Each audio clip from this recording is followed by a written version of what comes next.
baking powder, salt. And for my meringue, I have here my egg white. Asa kung egg yolk. Follow your every dream. Make step to be the queen. Share passion with the team. Start your dream at Sweet House. Oh, Sweet House, Sweet House. Sweet House. Oh, Sweet House, Sweet House. Hello everyone! Mayong adlaw mga higala, I'm Mitch and for today, we will be making mango cupcakes. Okay? So, tabi muna natin ito. Saglit. For the ingredients, I have here cake flour, my water, vegetable oil, granulated white sugar, baking powder, iodized salt, egg yolks, and my baker's field na mango flavoring. Tapos, for the meringue, I have here egg whites. Egg yolks yung kanina, nakalimutan ko. Egg whites, cream of tartar, and my granulated white sugar. Okay? And then later, for the custard, I have here Conaprol milk from Global Pacific, Bravo condensed milk, egg yolks, cornstarch, and granulated white sugar. Okay? So, you need a bowl, and if you have KitchenAid mixer, for your meringue yan. You will be using later whisk attachment, okay? So, in your bowl, sift your dry ingredients. Cake flour, baking powder, salt, at saka yung granulated white sugar.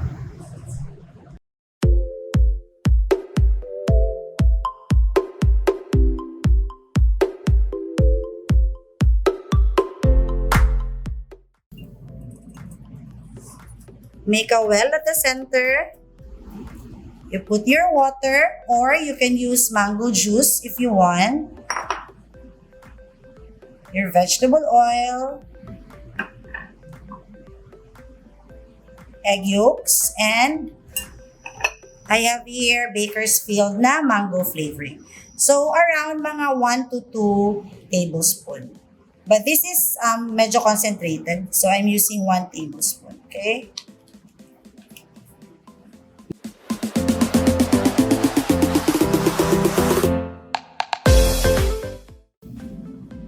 Let's proceed to the meringue mixture, okay? In your mixer, put your egg white. Make sure your bowl is dry and clean, and your cream of tartar. Again, this will make your egg white more stable. Okay? Whip natin until soft thick, and then let's slowly add the granulated white sugar. Then slowly add your granulated white sugar. Whip this one until stiff. Once okay na si meringue,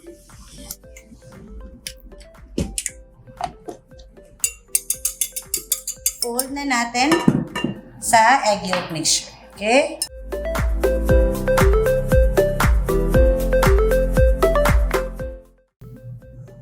Fold your meringue slowly sa egg yolk mixture. And then prepare your cupcake liner. I'm using this.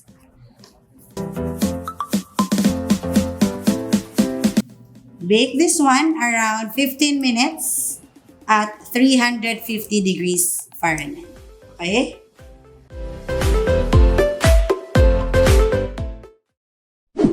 One recipe of this will give you around 12 to 15 3 ounces cupcake. Okay? So, while binibake natin si cupcake, let's make the custard.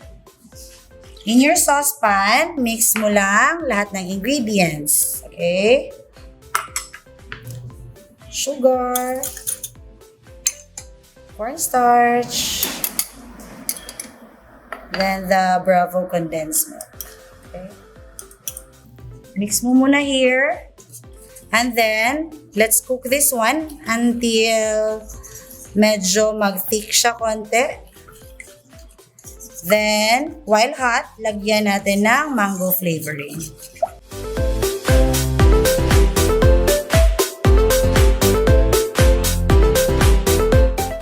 While mainit, lagyan natin konti. Mga 1 teaspoon lang.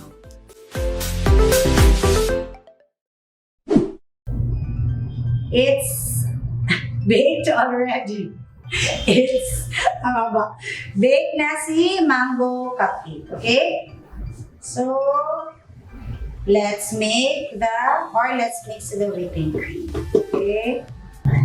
And, yung custard natin, malamig na rin. Guys, when you cover ng cling wrap si custard, kailangan nakadiin dun sa custard mismo para hindi siya mag-skin.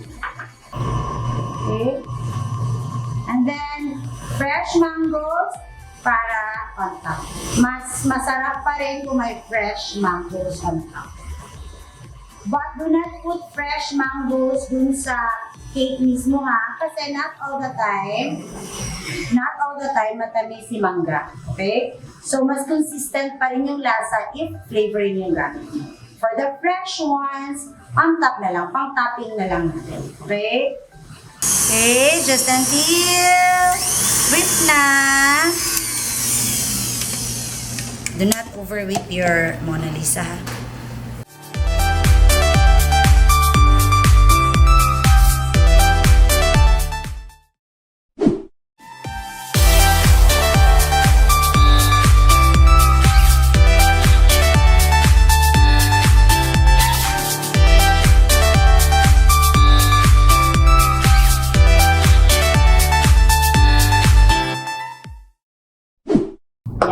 There you go, our easy mango cupcake with fresh mangoes on top. Okay? So, seasonal to. Pag medyo mahal si mangga, huwag niyo muna gawin to. Mag-ube muna kayo.